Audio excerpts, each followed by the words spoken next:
אנחנו ממש מתעקשים לדבר על האופן שבו אנחנו מדברים. אם אתם רוצים דווקא לחוות את האופן שבו אנחנו מדברים ולא לדבר עליו, אז לא פה כרגע. האם שמעתם על תהליך הדליברציה? דליברציה. אולי זה מה שיפרוץ את הדרך להידברות אמיתית ויאחה את הקרע בעם, בהנחה שיש רצון להידברות אמיתית, שאני בקשר לזה בכלל לא בטוח.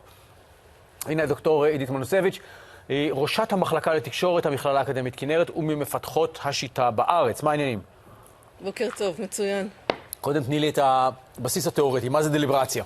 טוב, אז בואו נעזוב את המילה האקדמית הגבוהה. כן. אנחנו מדברים על איך לנהל דיון כן. שמביא לפתרונות. זאת אומרת שאנחנו באים לדיון, לא רק איך לנהל, איך אנחנו מחנכים, יותר חשוב, איך אנחנו מחנכים את הדור הצעיר, אם זה ילדים, אם זה תלמידי יסודי, תיכון, חטיבה, ואם זה סטודנטים. חברי כנסת? כן, אני לא מחנכת חברי כנסת, חבל. אבל אולי את החברי כנסת לעתיד. כשאנחנו עושים תהליכים, שסטודנטים ממש עוברים תהליך שהם לומדים, בסופו של דבר הם גם רוכשים מיומנויות, כדי שהם יהיו מסוגלים לעשות את זה וגם מבינים למה. לעשות את מה? לעשות דיון, תראה, למה אנשים משתתפים באיזשהו דיון, באינטרנט, ברשתות החברתיות, בשולחן ארוחת הערב. כן. אתה נפגש עם חברים, מתחילים לדבר על מה שקורה. כן. אוקיי? למה אנשים מדברים? למה אנשים מדברים? כן. למה הם מביעים את הדעה שלהם? מסיבות רבות, בין היתר לפרוק את מועקותיהם, לשכנע, לשנות, יש תשובות רבות. אוקיי, יפה. בכל התשובות שאמרת, כן. לא שמענו שהם רוצים לפתור את הבעיה. כן. ואחד הבעיות של התרבות הישראלית, תרבות השיח, שהתודעה, מה שמניע אנשים, למה הם באים באמת לדבר, כן? כי הם רוצים להביע את עצמם, הם רוצים לשכנע, הם רוצים להגיד שהם צודקים.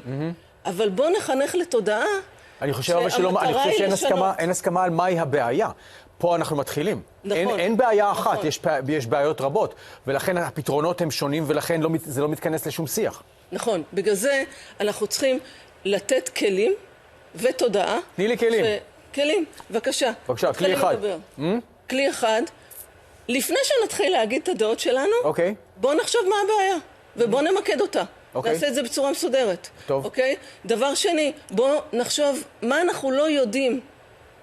כי כדי בכלל שתהיה לנו דעה, אנחנו צריכים ידע, נכון?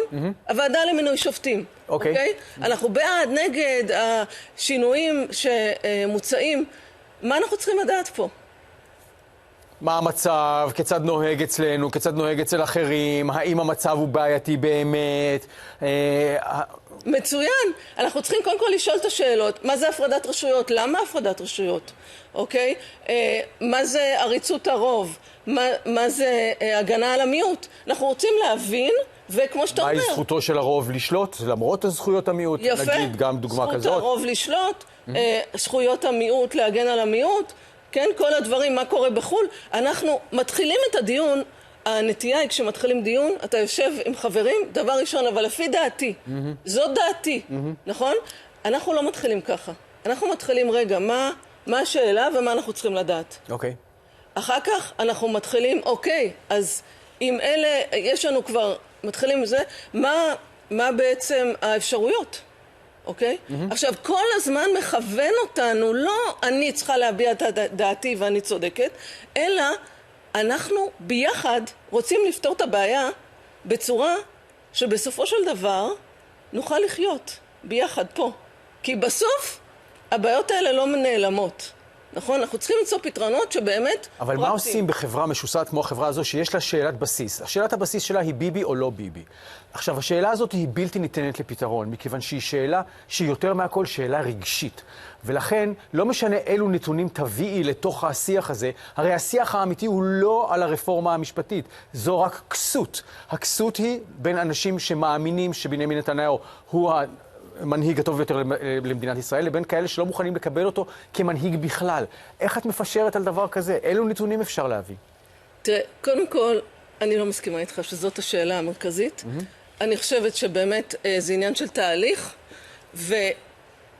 אם היינו יודעים ומקנים כלים לסטודנטים ולאנשים צעירים, לילדים מהגן, יש לי סטודנטיות שלמדו אצלי שהן מורות, אוקיי? ב5 בתי ספר, שהן מיישמות את התהליכים האלה, ומגיל צעיר עובדות עם תלמידים על איך לקיים דיון, שביחד יוצרים פתרון לבעיה שהם חברתית, וגם לבעיה פוליטית. זאת אומרת, מראש, תשמע, ביבי או לא ביבי, זה שאלה, אוקיי, זה משהו שהוא גם כלי לבחירות, לקמפיין, כל זה. בסוף יש חוקים ויש חקיקה, ועל מה אנחנו יודעים... תכף ייגמר לנו הזמן. מה את ממליצה כרגע לדיון הציבורי שמתרחש בארץ? עצת הזהב היא? לשבת ולדבר כשהכוונה היא שאנחנו באמת רוצים לפתור את הבעיה בצורה שכולם יכולים לחיות איתה. זה לא יהיה הפתרון האידיאלי למישהו אחד. זה יהיה פתרון שעובד עם המורכבות, שמבין שיש פה מורכבות. אוקיי. דוקטור עידית מנוסביץ', מהפה שלך, תודה רבה. תכף פרופסור פרידמן.